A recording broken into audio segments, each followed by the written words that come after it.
समस्त को शुभ सकाल सुप्रभातम। आज आम जानिबा पवन मुक्तासन आसन बाबद रे आपण मानकु समस्त को मु पवन मुक्तासन बाबद रे आपन को आज मु प्रथमे तार उपकार विषय रे आम जानि जबा जे पवन मुक्ता से भलिया पवन कहले आमर जो उदर जनित वायु विकार जनित विभिन्न प्रकार रोग को से ठीक करिवो एवं ता सहित अम्ल पित्त एवं स्त्री रोग पई गर्भाशय जनित रोग पई बहु उत्तम आसन अटे एवं ता सहित आमर जो मेरुदंड जनित जो रोग अच्छी स्लीप डिस्क एवं अंटा व्यथा ता पई मध्य बहुत उत्तम अटे एवं आमर जो पेटरे जो चर्बी होउची से चर्बी को मध्य से कम करि थाए। तो एबे जानि नबा सेही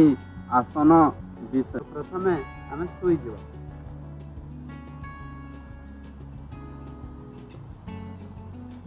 डाहाण गुड़र आंठू को छाती ऊपर को नेबा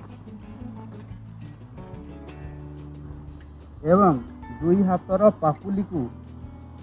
संधि को जोड़ी तो प्रश्वास को छाड़ी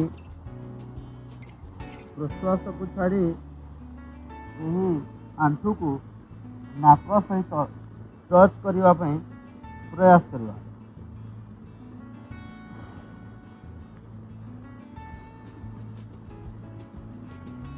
ठीक सेहीपरि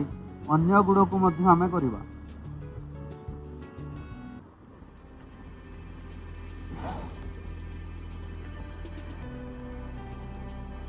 ताहापरे ठीक सेहीपरि दुई गुड़ को सांगरे जोड़ी करी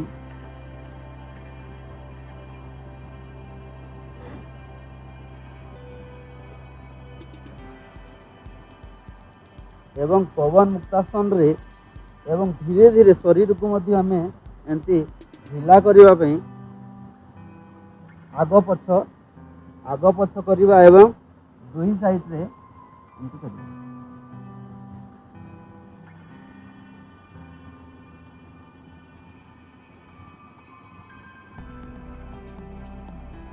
तो ये जो आसन है पवन मुक्तासन ये है गोटे चक्र। एमती आम प्रत्येक दिन 3 ରୁ 4ଟି चक्र आम कर पवन मुक्तासन करने समय जो मानकर बहुत अंटारे जंत्रणा थी से माने ध्यान देवे जे आम जो पवन मुक्तासन करुचे मुंड को टेकिवा समय से मैंने मुंड को टेकिबे नहीं एवं न टेकिकी से मैंने आसन करेंगे जेमिति कि